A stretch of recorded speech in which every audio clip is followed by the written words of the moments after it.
이거는 무슨 말이냐면 항소심에 간다고 하더라도 2심에 간다고 하더라도 검사 입장에서는 그 교류 행위가 뭔지를 특정하기만 하면 지금 무죄로 판결된 부분을 더 늘릴 수가 있어요. 오늘은 좀 민주당 이야기를 조금 더 하겠습니다. 민주당 이야기를 조금 더 할 텐데 이 당원 게시판 문제가 뭐 사실은 민주당의 사정하고 연동돼 있어요. 왜 그러냐? 그전에는 당원 게시판에 대해서 민주당이 이야기를 안 했습니다.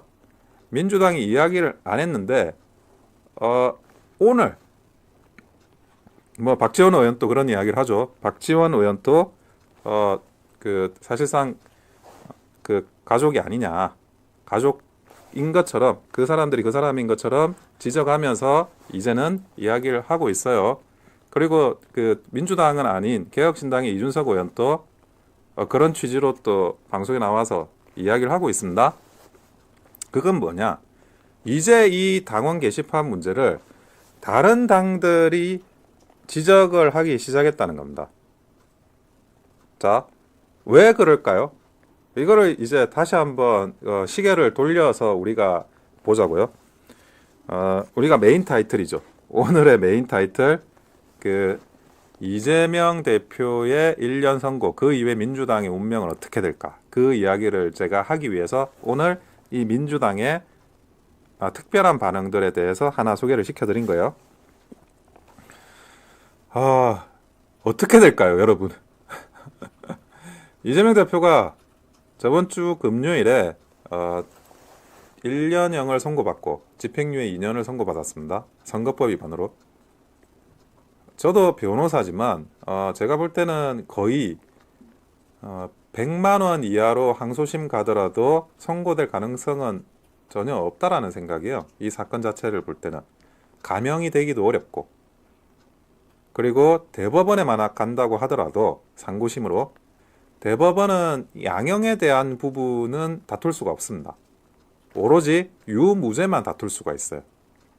그런데 제가 그 법원에서 낸 그런 보도 자료나 이런 그 재판과 관련한 자료를 조금 봤습니다. 재판과 관련한 자료를 조금 봤는데 김문기 씨를 몰랐다는 무죄예요. 그런데 김문기 씨를 몰랐다가 전체가 무죄가 된 게 아니고 골프를 친 적이 없다. 골프를 친 적이 없다 부분은 유죄가 됐고 그 외 김문기 씨를 몰랐다라는 거에 대해서는 무죄가 나온 겁니다. 그리고 그 외에 김문기 씨를 몰랐다고 하는 부분도 검사가 그냥 포괄적으로 전반적으로 교류 행위가 없었다라고 하는데 정확하게 어떤 교류 행위가 존재했던 교류 행위가 없었다라고 이야기를 하는 건지 특정을 해라. 그게 특정이 안 되고 포괄적으로만 이야기를 하면 특정이 안 돼가지고 그 부분에 대해서는 유죄를 선고할 수 없다. 이런 취지예요. 이거는 무슨 말이냐면 항소심에 간다고 하더라도 2심에 간다고 하더라도 검사 입장에서는 그 교류 행위가 뭔지를 특정하기만 하면 오히려 유죄 부분을 더 늘릴 수 있습니다.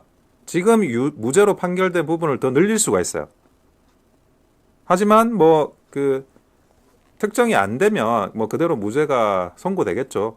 근데 그 어쨌든 이게 검사한테는 유죄로 만들 수 있는 그런 가능성이 있는 거지. 이게 뭐 이재명 대표, 피고인인 이재명 대표한테 그렇게 유리한 것도 아니에요. 왜냐하면 골프를 치지 않았다는 이미 유죄로 인정이 됐고, 그리고 이제 더 중요한 부분이 백현동과 관련해서 국토부가 협박을 해서 용도 상향을 해줬다라고 이야기한 그 부분에 대해서는 유죄가 인정이 됐습니다. 사실 이거는 굉장히 논리 구조가 간단한 거였습니다. 공공기관끼리는 어떻게 하죠? 뭐 말로 하는 게 아니죠. 공문으로 하죠. 공문으로. 그러니까 공문의 내용에 이미 그 국토부가 성남시로 보낸 공문의 내용에 뭐 여차저차 하지만 시가 저기 판단할 문제다 라고 분명히 명시가 되어 있습니다. 귀시가 저기 판단할 문제라고 분명히 명시되어 있는 거를 그거를 협박이라고 할 수는 없잖아요. 협박이라는 거는 법률적인 의미로 단순히 압박감을 느끼게 하는 모든 이야기를 하는 게 아니라 해악을 고지해야 됩니다. 당신 이렇게 아니면 이렇게 당신을 뭐 해코지할 거야. 이렇게 말하는 게 협박이거든요. 게다가 이재명 대표는 본인이 스스로 변호사이기 때문에 이 해악, 협박이라는 법률상의 의미를 모를 수가 없는 사람이에요. 근데 국토부 공문에는 전혀 이런 해악의 고지가 없고 귀시가 저기 판단하면 된다고 하고 귀시가 저기 판단하면 된다고 해가지고 귀시가 저기 판단한 거에 불과한 내용인데 그러면 어디에서 협박이 있었느냐? 협박이 존재하지 않는다는 거죠. 물론 이제 공문은 그렇게 써놓고 실제로 다른 사람들이 구두로 협박을 했을 수도 있어요. 그래서 그 재판부는 성남시 공무원, 국토부 공무원 22명에 대한 조사를 했습니다. 그런데 어떤 증언에도 국토부가 성남시를 협박했다고 볼 증언은 나오지 않았습니다. 법원도 그 많은 증언 속에 확인할 수 있는 내용은 없다.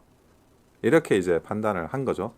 그래서 사실 제가 볼 때도 백현동 협박이라는 거는 그 굉장히 허위사실로 판별될 가능성이 높았습니다. 그것만으로도 작은 게 아닌데 지금 뭐 어쨌든 그 김문기를 알았다 중에 그 골프를 친 적이 없다. 이 부분에 대해서는 또 유죄가 났고 백현동 국토부 협박도 유죄가 났으니 제가 볼 때는 이것이 항소심이나 대법원 가서 뒤집어질 가능성은 극히 낮고 그렇다 그러면 양형에서 아무리 깎아줘도 1년이 100만 원 이하로 떨어질 수가 있겠습니까? 그리고 그 민주당 인사들의 그런 형사재판에 임하는 태도는 자백이란 게 없어요. 자백이란 게 없고 그냥 뭐 민심과 역사의 재판정에 서겠다라는 거기서는 무죄다라는 그런 이제 고장난 레코드처럼 그런 말만 반복을 하죠. 그리고 장외 집회나 뭐 이런 것들을 하고 있는데 이런 것들이 또 사법방해 일종의 사법부를 압박하는 그런 굉장히 그 양형으로 보아서도 죄질로 봐서도 질이 안 좋을 수밖에 없습니다. 그러면 결코 제가 볼 때 1년형이 뭐 가중되는 건 모르겠어요. 이런 식으로 자꾸 사람 모아서 뭐 무력 행사 하듯이 장외 집회 한다 그러면 오히려 1년형보다 가중이 될지는 몰라도 제가 볼 때는 감경될 가능성 거의 없다. 저는 그렇게 보인다는 거죠. 그러면 사실은 우리가 25일에 위증교사에 대한 판결을 앞두고 있지 않습니까? 근데 위증교사는 훨씬 더 논리 구조가 간단합니다. 위증교사는 그 교사를 당해서 위증한 사람이 이미 자백을 다 했습니다. 교사 당해서 교사 받아서 위증을 했다고. 그러니까 그것도 유무죄의 문제라는 게 전혀 있을 수가 없는 상황이 돼버린 거예요. 제가 볼 때는 뭐 위증교사도 지금 3년 구형했는데 최소 1년 반 정도는 예상을 하고 있습니다.